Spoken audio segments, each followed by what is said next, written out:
I am fantasy and paranormal romance author Leslye Penelope, and welcome to My Imaginary Friends, a look behind the scenes of an author mapping the worlds in my head and making them a reality.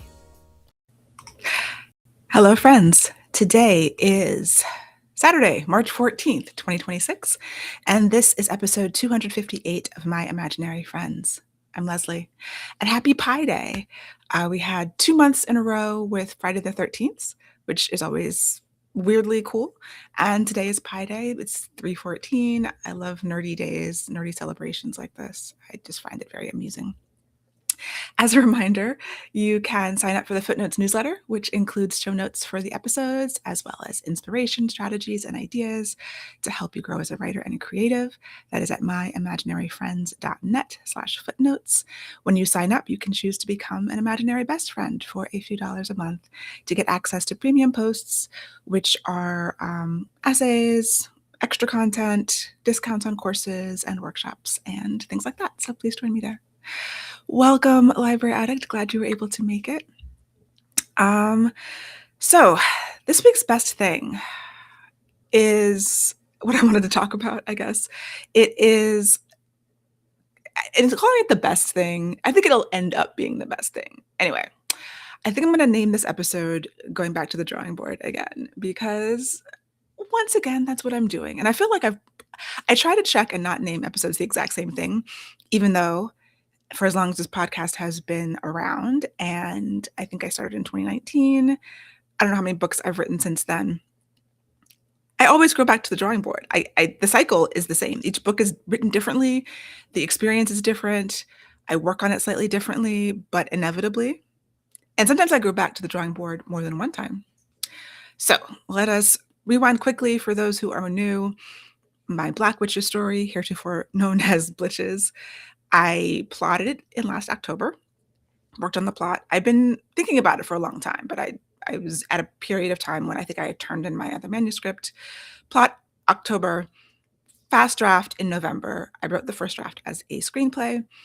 December, I took off because I think I had to do copy edits for The Inevitable Undoing of Zahara Douglas, which is out in August.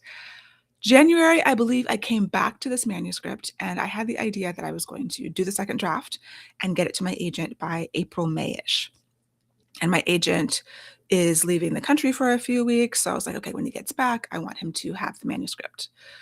So that was going pretty well. I think I had about 10,000 words, of this prose version of, draft two, having to go deeper, all the draft two things, because when I fast draft, it's just very skeletal and you're fleshing everything out. And then I wanted to have a meeting with my agent before, and I was like, should I just keep writing and just send him the final manuscript? But then I remembered what happened the last time. So I think Zahara Douglas is the first book that my current agent sold. And so I think I signed on with him when Daughter was coming out at the end, something like that. I have to look back and see the exact details, but definitely Zahara is the first book he sold. And so, he is also an editor. He's an editor at Locus Magazine, and he's been an editor for a long time.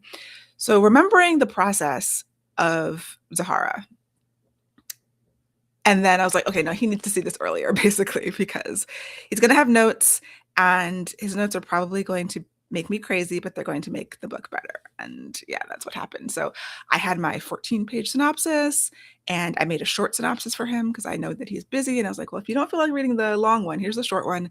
And then I gave him the first 4,000 or 5,000 words. I don't know if you can hear that. The cats behind me are having a play fight thing happening, which always has to happen in my office. So I gave him 3 things. I didn't know what he was going to read. We had our meeting last week, and we were talking about other stuff too, but like mostly this. And he had notes.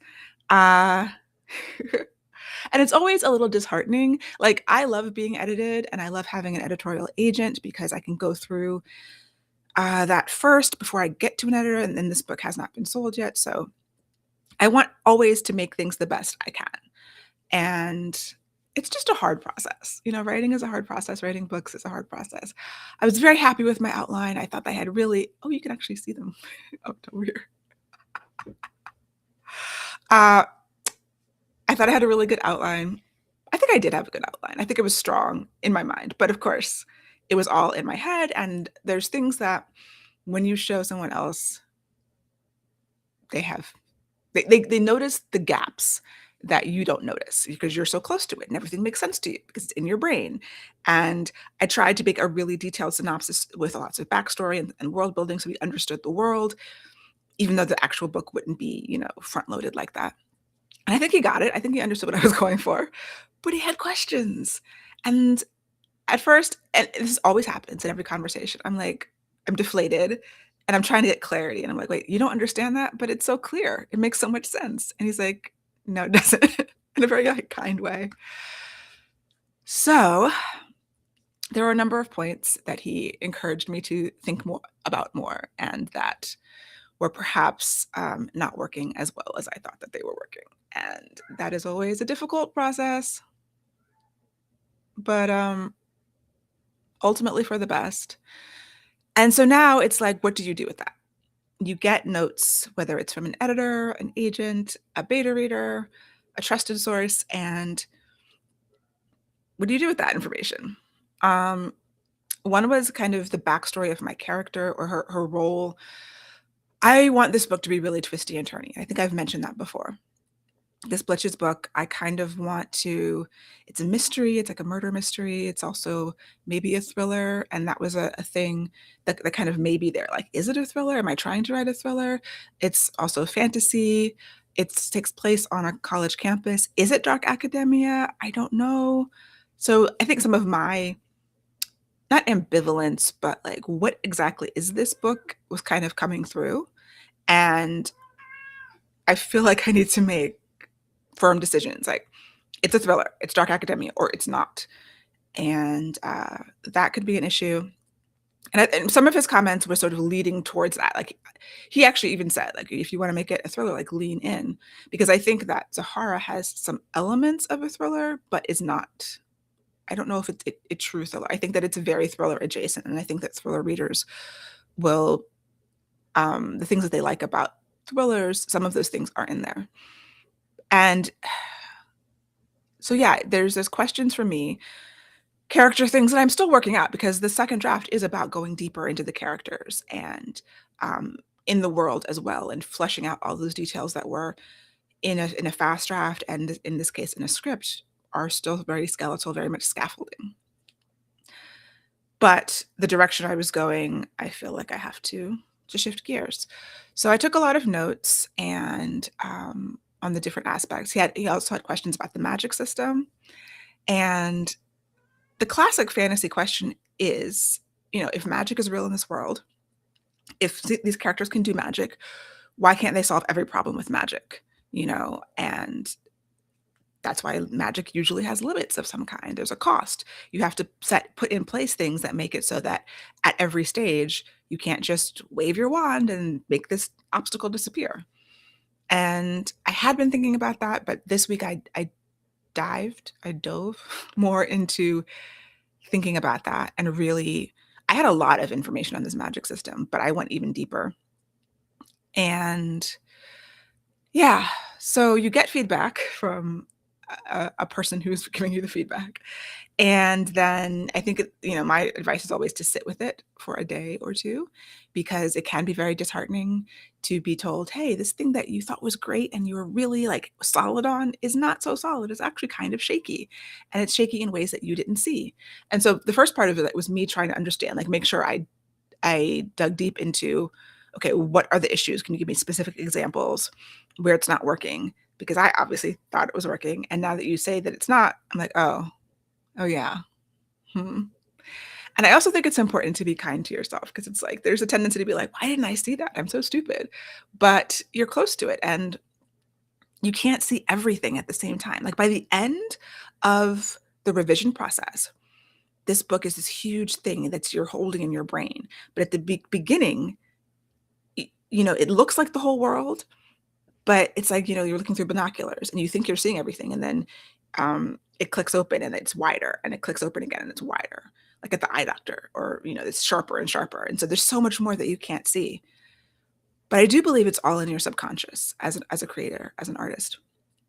And so the part of revision is allowing yourself space and time to sit with critique, sit with questions, and then allow yourself space to find the answers, however that may happen.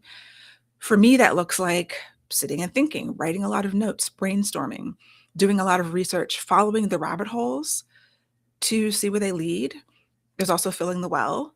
I think things come to you when they're supposed to. So TV shows, movies, books, you'll notice things that will help you. And so I'm giving myself time and space to do that as well. But my writing time this whole week has been reviewing the feedback, and then trying to take each piece, break it down. Like, what does this mean? And make new decisions, or look at what I already have and what is sort of embedded in that, and brainstorm, whatever brainstorming tools. I like a lot of different tools. So I have a written notebook. I have notes on the computer. I went into my mind mapping software. I'm using Whimsical. I'm making digital notes. I had a story Bible. I brought it into a new piece of software so I can kind of look at it differently. It's taking the thing that you have, examining it from different sides, and then giving yourself space to make those decisions, make those choices, and time, because decision fatigue is real. And I want everything to be really connected and an outgrowth of the theme and the type of story that I want to tell.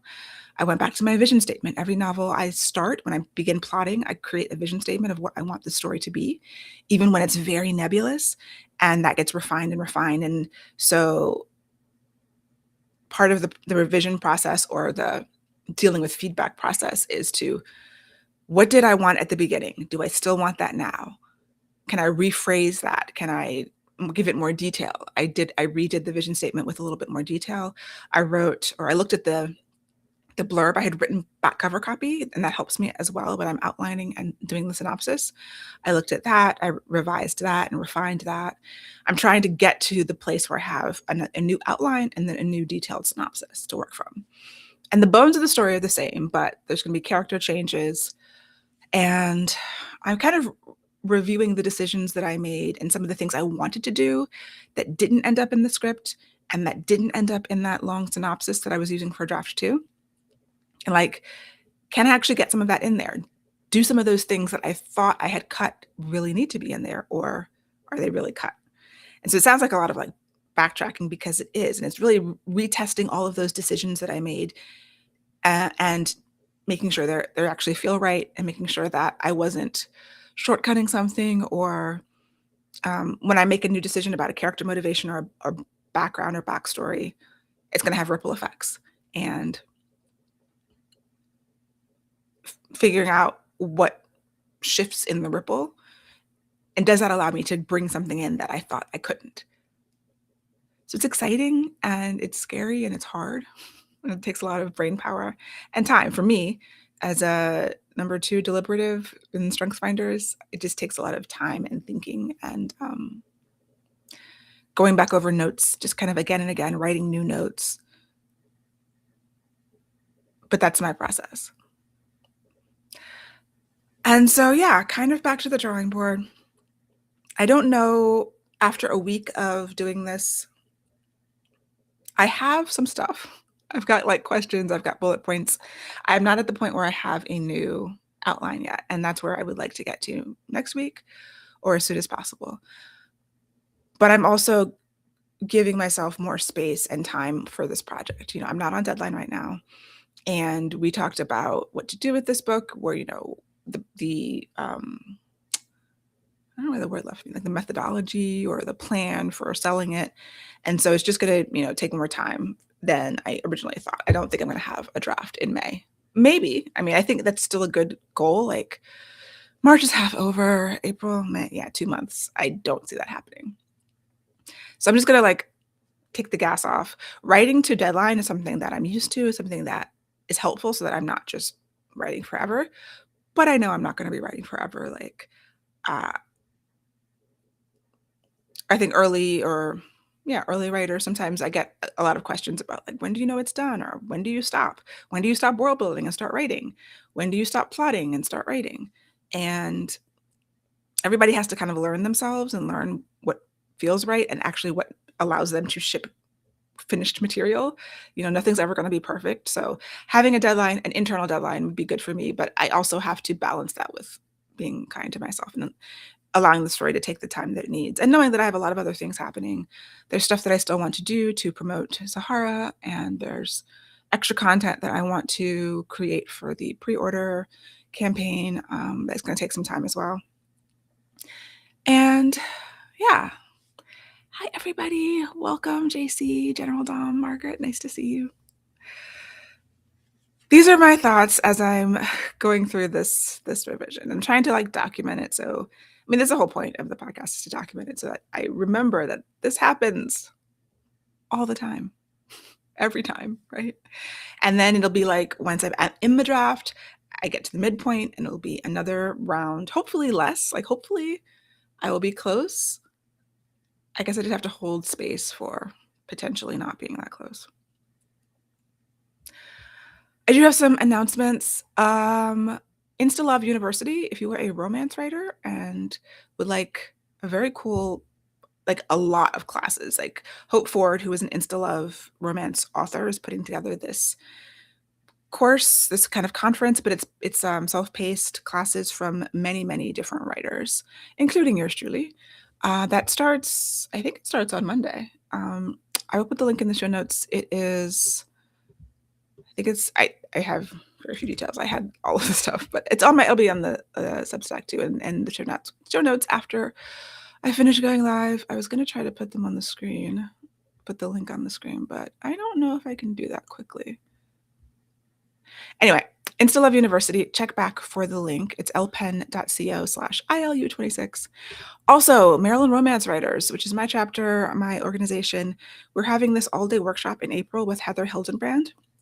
And she does mindset. She's a mindset coach. She's also a romance author. And I'm really excited about this. I've been reading her book, Manifest Your HEA, which is, and if you're a person who believes in manifesting, which is a bit woo-woo, but we're doing an all-day workshop. It's online and in person in Maryland, but if you are not in Maryland and would like to come to this really cool sounding mindset workshop to improve your business and by changing the way you think about things, it's at marylandromancewriters.com, and everyone is welcome, whether you're a member or not. So that is my announcement. Margaret says, I'm at the midpoint in revisions right now, and holding on to so many to-dos in my brain is sapping energy for so much else. That is so true. I feel that. As you get further and further and the story is clearer and you're holding characters, plots, the world in your mind, and then you know what you have to do in the revision, even if it's written down. When I'm revising, it's the most physically draining part of the writing process. I think my brain is working so hard and you're burning so many calories. I stop writing around 11:30 or noon, and I'm just zonked. It's really hard. So I feel for you. I totally understand that. Plotting for me is fun. And I love revision. I love that part of it because it feels like the real writing, you're digging in, you're making things good. And it's the first draft, but the revision, but it is so exhausting. It is so tiring. Princess asks, has it been easy turning script points into full chapters so far? So the 10,000 words of my draft too, which we're not going to talk about if I'm going to have to delete or throw them away yet. I'm not at that point.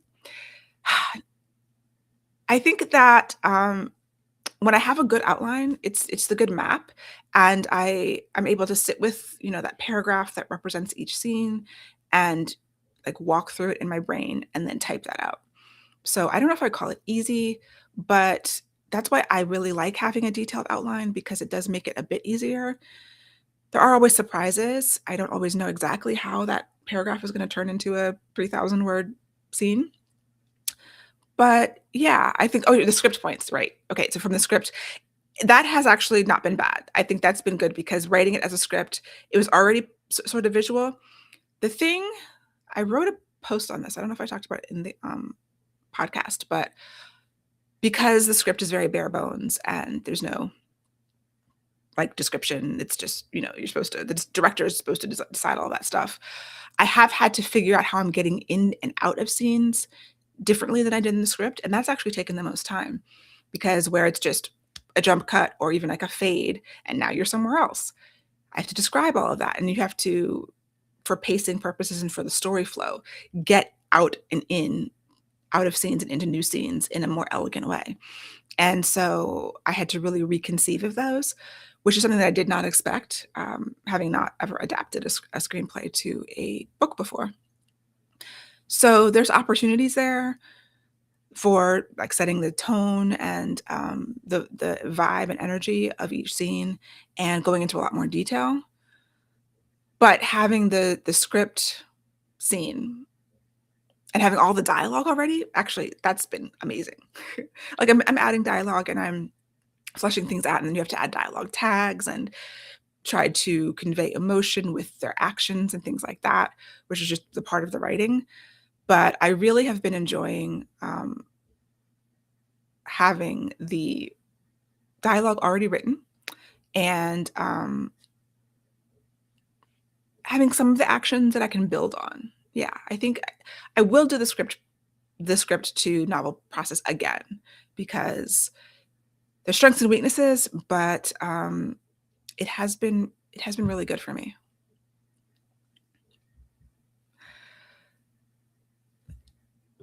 Oh, I did also want to shout out Jewel Kucera. She sent me this cool workbook. It's called Story Jewels. She is a listener, a friend of the pod, and it's like really like colorful. It's not exactly a workbook because you don't really write in it, but it's got all of these like plotting, like it's a visual, like a guide for plotting. It says Story Jewels craft powerful stories, include story dynamics. And I never get mail, so it was very fun to like go to the mailbox and get this. So shout out to her. And this looks like really cool. I love charts and graphs and things. And so she's got like beat sheets. It says romancing the beat. I think she goes over different plotting systems, and I think she has her own sort of system. So very cool. Thank you for that. I know my friend. Oh, there's cat action happening. My friend Inez Johnson is doing these workbooks. She's doing plotting, romance trope plotting workbooks. And she's been encouraging me to do a workbook for world building. And I do want to do that. I think I could take my world building course and make it into a workbook, because there's a lot of worksheets already, and it's just another project. And I do not work at the pace that Inez Johnson works. So she's an unending battery full of energy, and I don't understand how that happens. But yeah, I think having a workbook, because I have a lot of things that I do and I try to coalesce it. I have my big spreadsheet and I've got all these tools, but like, can I put it into a format that another human being could understand and help them work through it? It is an idea that I am tossing around. Yeah, so I think that was everything. Oh, there was one thing. So I'm not going to name, well, I'll name the name of the film. There's a book that I read recently that has been popular, and it was very well written, but it ended up sort of being like, and it was all a dream. And I was like, that doesn't ever feel good. Like when you've been going through all of this stuff and then it turns out it was just a dream, and it's very the tension is killed. It feels like, is what I read, does it matter? Does it mean anything? It's a little bit like, And then I saw a film last night. It's called My Father's Shadow. It was at this new African film festival, which is in Silver Spring, Maryland. And it's a Nigerian British film. I think it's nominated for an Oscar. I think it won a BAFTA. It was in Cannes. Very well crafted film. And I don't think I'm spoiling it because it's so hard to understand what actually was happening when you get to the end. But it was one of those things where you get to the end and there's a thing that happens and you're like jarred, and it sort of makes you wonder whether what you experienced mattered at all, and like why were we doing that, in the similar vein to this book that I read where everything was a dream. And that is a tough storytelling methodology to pull off well, where the audience does not feel at the end like they've been cheated or like like I felt with both of these pieces of art were like, why? Why did I spend my time on that if maybe it didn't matter at the end? And what are you going for there? And I think that um, I'm trying to do like twisty, turny, surprising things. And part of my agent's feedback was like one of my twists, one of my reveals felt very and where it was located and the nature of it felt like, oh, you've been lying to the audience for such a long time, and it's not going to feel good. And I have other examples of books that I've read where I felt that way, where you get this reveal and you're like, oh no, I don't like it. I don't like it. So that's one of the reasons why I kind of took the feedback from him. And I think it's another example of things in your life reinforcing, like, okay, I don't want my readers to feel like I felt after reading this book, or I don't want anyone to feel like I felt after watching this film. I still think the film My Father's Shadow is definitely great to watch. Like I support it. I'm happy for them, and it's very artistic and it's beautiful. But and maybe people will have different experiences than I did. But yeah, everything is instructive and things are kind of sent to you for you to learn from when you need them. And I'm trying to take the lessons from that and create hopefully good reactions in the majority of readers if I can. There's a cat very mad at me for some reason. I don't know why. I'm not the one you were fighting with. So that's it for me. Thank you so much for joining me this morning. And my goals for the coming week are to continue the brainstorming, the getting towards an outline, and getting towards a new synopsis so that I can write second draft. And yeah, I hope that your merch is going well. Do a great pie day. If you're listening in the future, have a great day. And I will talk to you the next time. Happy writing and happy reading.